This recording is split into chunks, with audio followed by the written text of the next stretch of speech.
Di Majelis Nurul Qulub yang pada hari ini berbahagia bersama kita semua, membuka pengajian ini setelah sekian lama kita berhenti untuk melakukan fokus ibadah kepada Allah Subhanahu wa taala di bulan suci Ramadan. Kita di sini kembali berkumpul, yang mudah-mudahan perkumpulan ini membawa keberkahan bagi kita semua. Dengan para kiai, ada Pak RW, Bapak RT, Masya Allah. Ini merupakan bentuk yang sangat dibanggakan di negeri kita ini. Guyub yang semacam ini, komunikasi yang baik antar tetangga, antar masyarakat, itu merupakan karunia yang besar yang Allah berikan kepada kita semua.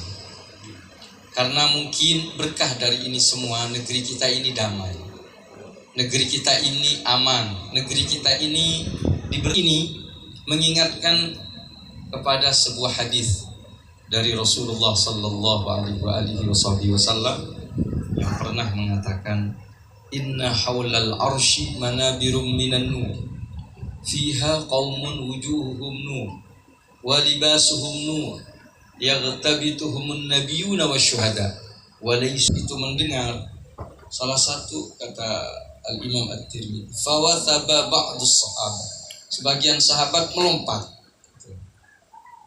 faqala sif wal mutajalisuna fillah wal mutazawiruna fillah.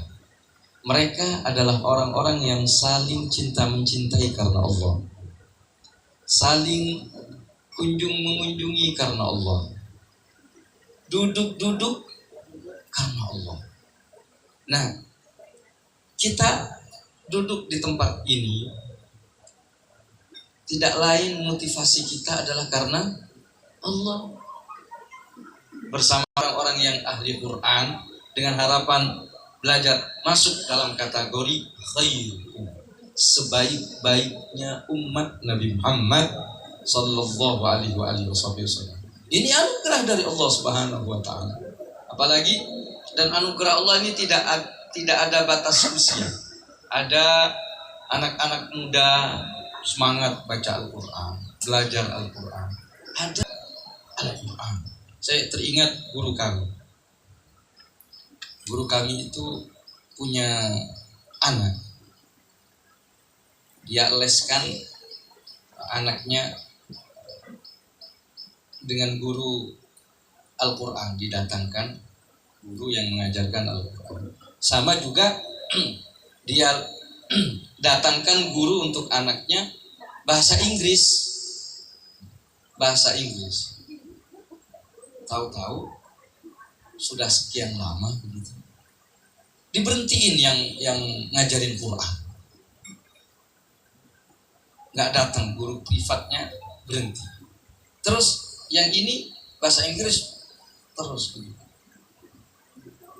Ketika beliau bercerita, ini kenapa kok diberhentiin yang ngajarin Quran? Kok malah seakan-akan lebih mengutamakan bahasa Inggris? Beliau bercerita, iya, bukan, saya tidak mau berhentikan dia baca Quran. Anaknya masih kecil saat itu.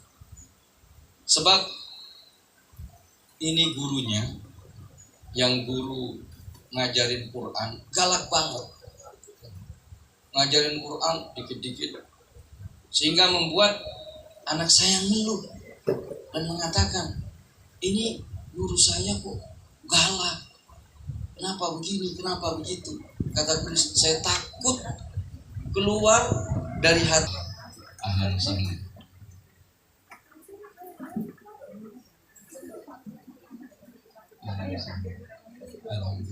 Allah. Hadirin hadirat yang dirahmati oleh Allah Subhanahu wa taala. Tiap hari di mana kita tidak bermaksiat kepada Allah, maka kita berlebaran. Apalagi maka seperti yang disebutkan tadi, al-mutahabuna fillah. Cuman kumpul-kumpul kita untuk mungkin diantaranya adalah menghibur hati kita, tapi itu nanti akan menjadi amal yang bila mana, maka mudah-mudahan kita termasuk di dalamnya. Amin. Itu yang pertama. Yang kedua tentang fadilah dan pentingnya kita berkumpul dengan para ulama. Dia tidak memiliki majelis taklim yang biasa dia duduk di dalamnya. Udah menyendiri aja hidupnya. Akhirnya setan datang. Nah di situ yang menjadi serigala kita ini, yang mengincar umat Nabi Muhammad sallallahu alaihi wasallam. Akhirnya diambil menjadi santapan bagi mereka.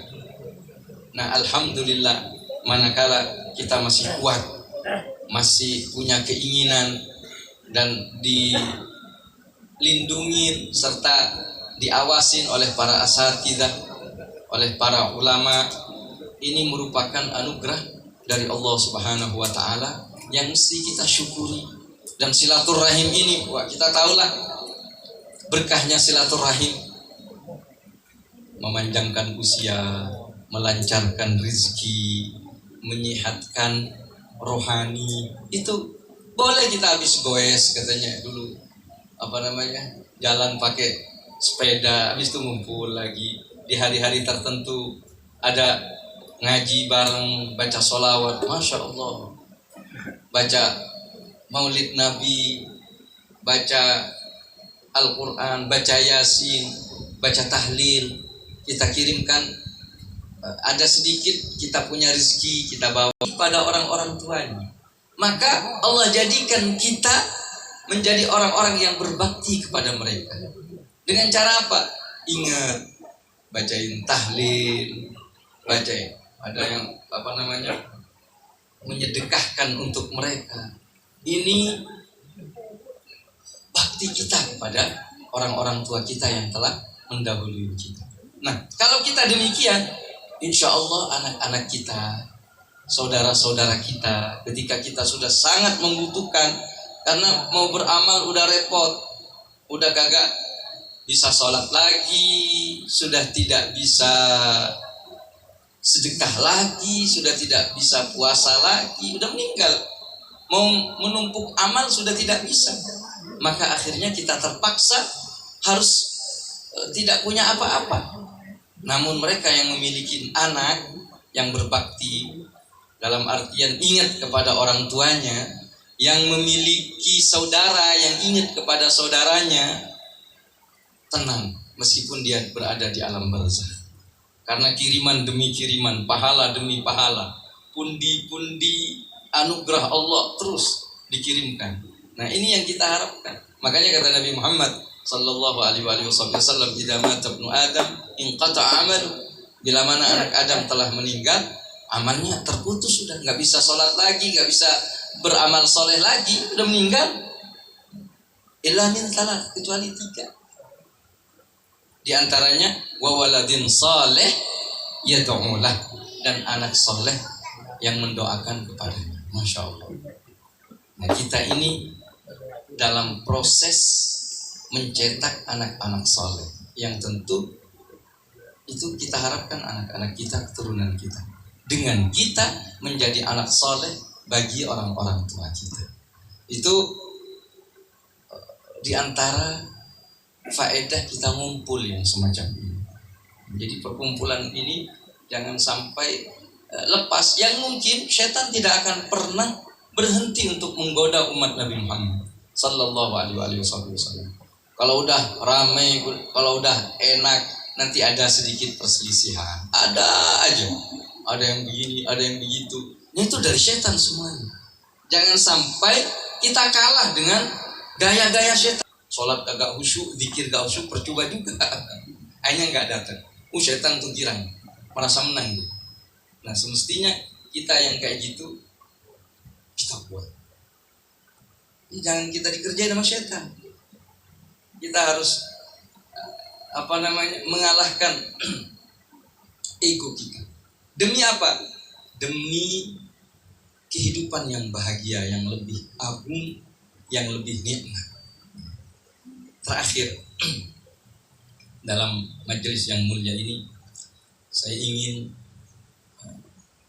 menceritakan orang 10 jam 11 udah ngorok.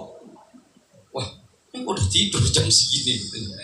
Ditunggunya, oh mungkin nanti tengah malam. Masih tidur nyenyak. Sampai deket-deket waktu subuh baru bangun. Baru bangun dia ini wudu apa sholat malam sebentar baru ke masjid bareng sama Abdullah bin Amr bin As. Mungkin esoknya dia ada amal yang lain. Udah habis sholat subuh pulang. Dikirain dia akan baca Quran, buka ini, baca ini, tasbih. Enggak. Malah dia sibuk pengen pergi ke pasar dagang dia. Kata Abdullah bin Amr bin As, mungkin dia puasa. Ternyata dia malah nyiapin sarapan. Kalau bertani yang di sawah di mana tentu itu akan yang saya tidak sanggup untuk mengerjakan. Ini amal qulub.